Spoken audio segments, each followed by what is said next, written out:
नमस्कार दोस्तों, मैं सिविल इंजीनियर अक्षय यादव आपका अपने चैनल घर गृहस्थी में एक बार फिर से स्वागत करता हूं।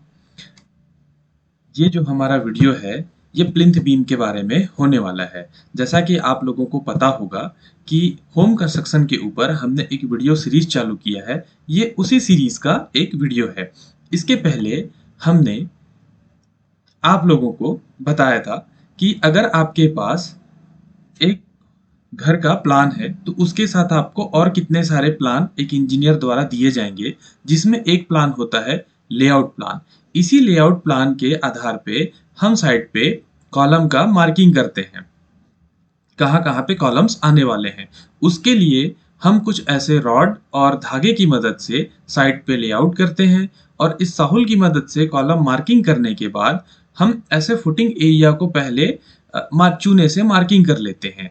उसके बाद हम उस पे गड्ढे करते हैं। गड्ढे करने के बाद हम दोबारा लेआउट करते हैं धागे और रॉड की मदद से, और उसके बाद हम उस गड्ढे के सेंटर पॉइंट पे मार्किंग करते हैं, जहां से हम कॉलम उठाते हैं। मतलब उस गड्ढे के उस पॉइंट पे मार्किंग करते हैं जहां पे हमको कॉलम प्लेस करना होगा, जिससे कॉलम तिरछा या इधर उधर नहीं होगा, और आपके जो वॉल रहेंगे वो प्रॉपर अलाइन रहेंगे और चीजें खराब नहीं होंगी। तो हमने आपको यहाँ तक बताया था। उन वीडियोस का लिंक आपको डिस्क्रिप्शन में मिल जाएगा। अब हम आगे बात करते हैं कि हमको अब प्लिंथ बीम लगाना है।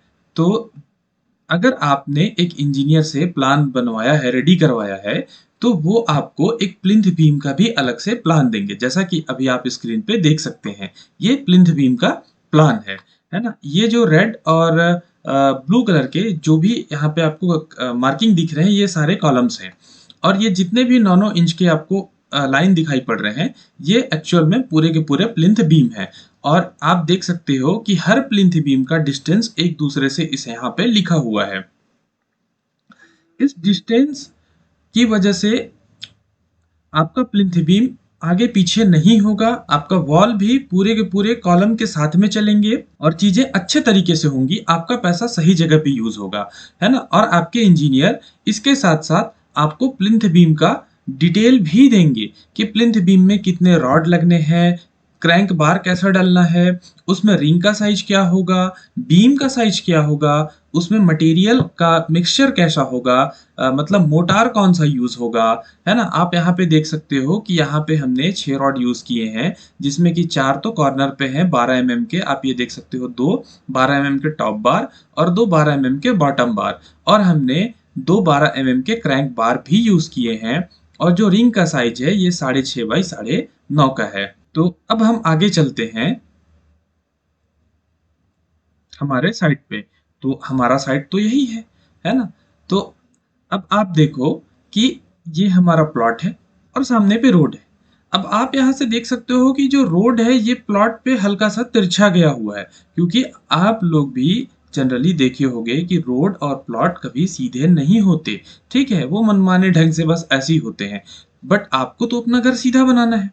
उसके लिए आपको क्या करना होगा कि सबसे पहले तो आप अपने प्लॉट को लेवलिंग कर लिए, फिर लेआउट वगैरह किया, कॉलम वगैरह खड़ा कर लिया। उसके बाद क्या करना है कि आपको ईंटे का 1 या 2 लाइन, जैसा आप इस प्लान पे देख सकते हो, आपको पूरे के पूरे जहां जहां पे प्लिंथ बीम आने हैं, वहां वहां पे आपको पूरे ईंटे की जुड़ाई कर लेनी है, 1 लाइन या 2 लाइन। इससे क्या होगा कि प्लिंथ बीम लगाने के लिए आपको एक सरफेस मिल जाएगा। उस सरफेस के ऊपर आप सीधा सीधा प्लिंथ बीम लगा सकते हो, कास्टिंग कर सकते हो। बट क्या है कि आपको इसके लिए भी मार्किंग करना पड़ेगा कि आपका जो बीम है वो तिरछा ना हो जाए।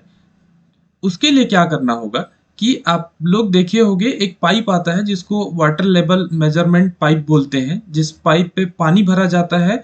और जैसे कि अगर आपको, जैसे ये प्लिंथ बीम इस पोर्शन से चालू हुआ है, ठीक है, मैं मार्किंग कर लेता हूँ यहाँ पे, ये आपको दिख रहा होगा, यहाँ से ये चालू हुआ है।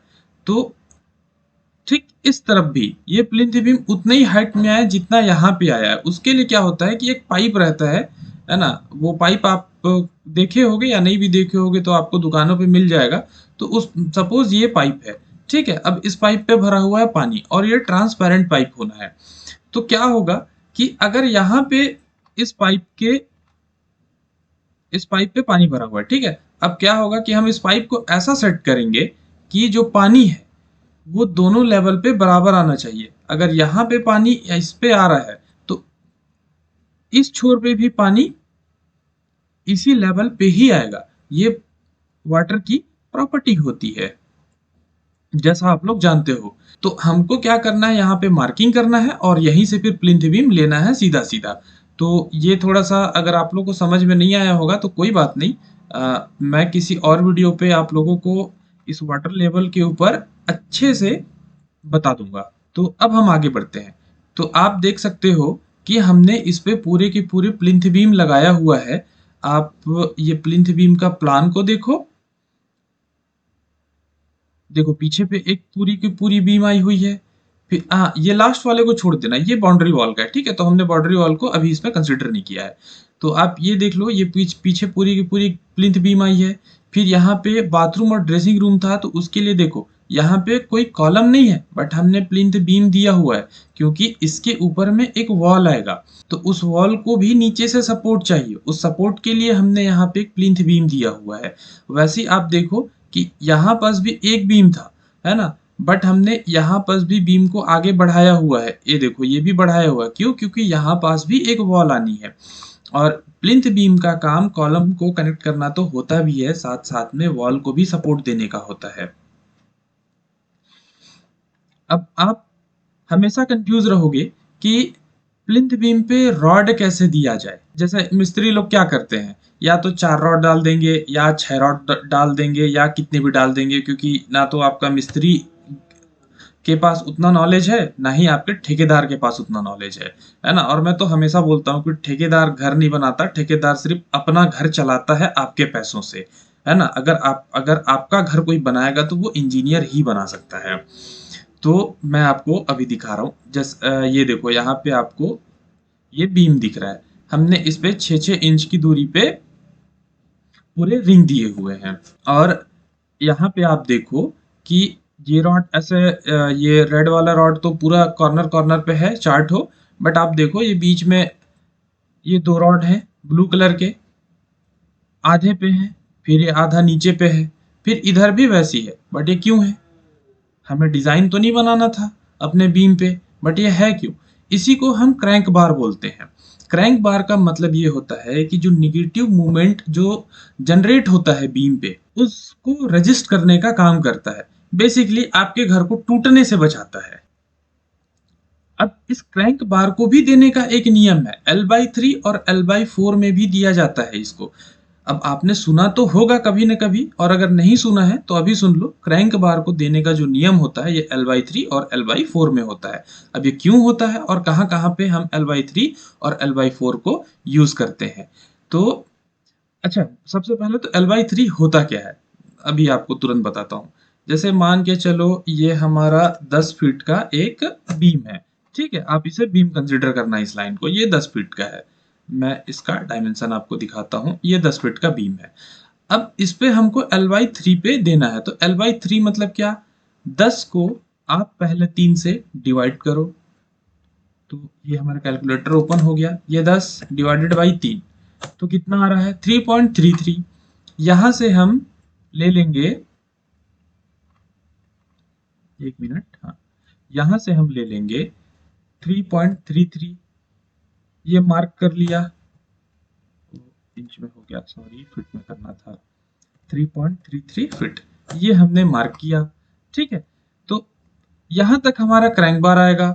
सेम इधर से भी आएगा, बट L/3 का तो बताया मैंने, L/4 का भी सेम होता है कि आपको उसको 4 पार्ट में डिवाइड कर देना है अगर L/4 है तो, और L/3 है तो आपको 3 पार्ट में डिवाइड कर देना है। बट ये यूज कैसे होता है, अब इसका प्रैक्टिकल यूज कैसा है? तो अब देखो, जैसे आप कंसिडर करो इस बीम से, सॉरी, इस कॉलम से इस कॉलम तक ये पूरी की पूरी बीम है। अब ये दोनों है आखिरी कॉर्नर कॉलम, और ये है बीच के कॉलम्स। तो इसका जो सिंपल सा फंडा है, मैं आपको टेक्निकल वर्ड में ना समझा के एकदम बेसिक वर्ड में समझा रहा हूं कि जो आपका आखिरी वाला कॉलम होता है, जैसे ये कॉलम है, इसके बाद इधर जो बीम आ रहा है इस पे, और मतलब ये जो बीम है ये बीम आके यहाँ पे खत्म हो जा रहा है, बट इधर जा रहा है तो एक कॉलम यहाँ भी है, उसके बाद ये बीम फिर इधर आगे भी बढ़ रहा है। ठीक है, यहाँ भी देखो इस कॉलम के भी आगे भगा, इस कॉलम के भी आगे भगा, और यहाँ पर आके बीम स्टॉप हो गया। तो ये जो आखिरी वाले कॉलम होते हैं, यहाँ पे आपको देना है L/4 में, मतलब यहाँ से जो आप क्रैंक बार दोगे वो L/4 में रहेगा। ठीक, इस वाले से भी L/4 में रहेगा क्रैंक, बट ये वाला जो आपका कॉलम है, बीम इसके दोनों तरफ है, इधर भी है और इधर भी है, तो यहाँ पे आपको L/3 लेना होगा। इस तरफ भी L/3, इस तरफ भी L/3। इस कॉलम को भी देखो, बीम इसके दोनों तरफ है, तो इधर भी L/3, इधर भी L/3, और इस कॉलम के राइट साइड पे देखो कोई बीम नहीं है, तो ये आएगा इधर पे L/4। अब जैसा इसको, इस बीम को देखो, ये बीम का भी सेम है, इसको छोड़ो, इस बीम को देखो। अब जैसे ये वाला जो कॉलम था, हमने इधर L/3 लिया, इधर भी L/3 लिया, बट इस बीम के यहाँ पे हम L/4 लेंगे, क्योंकि ये बीम इस कॉलम पे के पास आके स्टॉप हो जा रहा है, वो बीम इधर नहीं बढ़ा, इसके अपोजिट डायरेक्शन पे नहीं बढ़ा। तो आपको L/3 और L/4 के बारे में तो समझ आ ही गया होगा, है ना। और ये देख लो, ये जो बीम है ये वैसा ही बना हुआ है, मैंने तो खैर यहाँ पे L/3 में ही से डिवाइड किया हुआ है, बट अगर ये बीम सिर्फ दो कॉलम के बीच में होता तो इसे हम L/4 लेते दोनों तरफ। बीम उठाने के बाद अब आप क्या करोगे, अपने घर पे ईंट लगाओगे, जुड़ाई करोगे। वीडियो काफी लंबा हो जा रहा है, जुड़ाई करने के बारे में मैं आपको नेक्स्ट वीडियो में बताऊंगा। जैसे ये देखो, ये स्ट्रेचर बॉन्ड होता है ना, और कुछ इंग्लिश बॉन्ड होता है, फ्लेमिश बॉन्ड होता है, बहुत सारे टाइप के जुड़ाई रहते हैं, तो वो मैं आपको बताऊंगा क्यों है। और जो हमारे पहले के वीडियोस जो मैंने बनाया हुआ है लेआउट पे और बाकी भी टॉपिक पे, वो डिस्क्रिप्शन में उनके लिंक है, आप जाके उसे देख सकते हो। और प्लीज़ दोस्तों, वीडियो बनाने में काफ़ी मेहनत लगता है, तो लाइक शेयर सब्सक्राइब सब कर देना। Thank you.